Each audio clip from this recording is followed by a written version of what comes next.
மனோஜோட advocate விஜயாவுக்கு phone பண்ணி சொல்லிட்டுறாங்க, ரோகிணியும் மனோஜும் ரொம்ப சேர்ந்துட்டாங்களே, ரொம்ப பாசமாக பேசிக்கிறாங்களே, நான் ஷோரூமுக்கு போனேன் அப்படின்னு சொல்கிறாங்க. இதை கேட்ட விஜயா சரியான கோவத்துக்கு ஷோரூமுக்கு போகிறாங்க. போயிட்டு பலார்னு மனோஜ் அடிக்கிறாங்க. என்ன காரியடா பண்ணி வச்சிருக்க, நான் டிவோர்ஸ் 6 மாதம் தள்ளி போச்சுன்னு சொல்லிட்டு ஐயோ என்னடா பையன் வாழ்க்கை இப்படி கெட்டு போகுதுன்னு சொல்லி யோசிச்சுட்டு இருக்கேன். நீ என்னடா அந்த ஏமாத்துக்காரி ரோகிணியோட பேசி சுற்றிட்டு இருக்க. என்னடா மனோஜ், அவன் உனக்கு பணத்தெல்லாம் மறந்து போச்சு. அவனுக்கு என்னென்ன பண்ணியிருக்கான்னு தெரியுமா? நமக்கு அவள் பெரிய பணக்காரச்சி மலேசியா சொல்லிட்டு ஏமாத்தினா, அதுவும் இல்லாமல் கல்யாணம் ஆகிருக்கு, அது குழந்தை வேறு இருக்குது. அந்த குழந்தைய வீட்டுக்கு கூட்டு வந்து யாரோ குழந்தை சொல்லிட்டு ஏமாத்தினா எல்லாம் மறந்துச்சாடா மனோஜ் உனக்கு. ஏன்னா இப்படி ஈரமான சூடு சொர்ணம் இல்லாமல் இருக்க, அவ கூட போய் சுற்றிட்டு இருக்கிறா. ச்சே, உன்னெல்லாம் என் புள்ள சொல்கிறதே எனக்கு அசிங்கமாக இருக்கடா அப்படின்னு சொல்லிட்டு விஜயா பயங்கரமாக திட்டுறாங்க.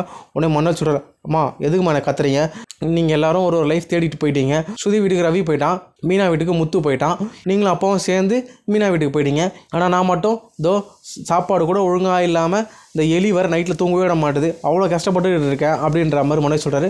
உடனே விஜயா மனோஜ் சட்டையை பிடிச்சி, டேய் இதுக்கெல்லாம் யாரடா காரணம், யார் காரணம், எல்லாமே உன் தப்பு, உன் பேராசை தானே, என்னென்னவோ பண்ணுறேன், அதை கிழிக்கிறேன் இதை கிழிக்கிறேன்னு சொல்லிட்டு கடனை ஃபுல்லாக வாங்கி தொலைச்சிட்டேன்.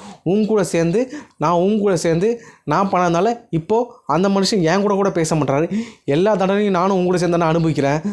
அந்த சுதி வீட்டுக்கு போனால் அவங்க அம்மா நான் பெரிய மகாராமினி மாதிரி நினச்சிக்கிட்டு என்னென்னவோ அவ்வளோ கொடுமை பண்ணுறா. இந்த பிச்சைக்காட்சி மீனா வீட்டுக்கு போய் உட்காந்து சாப்பிட்டுட்டு இருக்கடா நான் கேவலமாக.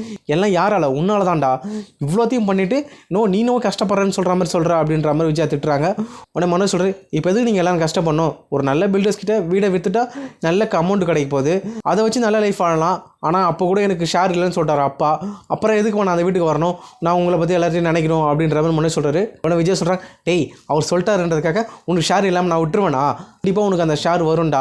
டேய் அந்த முத்து படிக்காதவன், அவன் யாரையோ பிடிச்சி அந்த வீட்டை இப்போ மீட்க போகிறான்டா.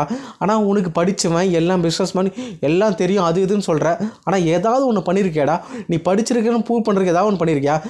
இந்த ஷோரூமே இந்த ரோகிணி வச்சு கொடுத்தான்னு சொல்லிட்டு அவள் சொல்கிறா, உன்னோட திறமையால் நீ ஏதாவது ஒன்று பண்ணியிருக்கியா அப்படின்ற மாதிரி விஜயா திட்டுறாங்க. உடனே மனோஜ் சொல்கிறேன், நானா பண்ணுறது, நான் லைஃப்பில் முன்னேறணும் தான் நினைக்கிறேன், ஏதாவது ஒன்று தடங்கள் வந்துடுது அப்படின்ற மாதிரி மனோஜ் சொல்கிறாரு. நடுவில் மனோஜோட ஃப்ரெண்டு விஜய் கிட்டே வந்து கேட்குறாரு, மேடம் நீங்கள் ரொம்ப கோவமாக இருக்கீங்க, ஏதாவது டீ சாப்பிட்றீங்களா அப்படின்னு கேட்குறாரு. உடனே விஜயா அந்த மனோஜ் மொட்டை ஃப்ரெண்டை பலார்னு ஒன்று விட்டு, டேய் நீங்கள் எல்லாம் சேர்ந்தானே என் பையனை கெடுத்துட்டீங்க, அந்த ரோகிணி இங்கே வந்திருக்கா அப்படின்னு அன்றைக்கி ஒரு வார்த்தை கூட என்கிட்ட சொல்லியடா அப்படின்ற மாதிரி விஜய் கேட்குறாங்க.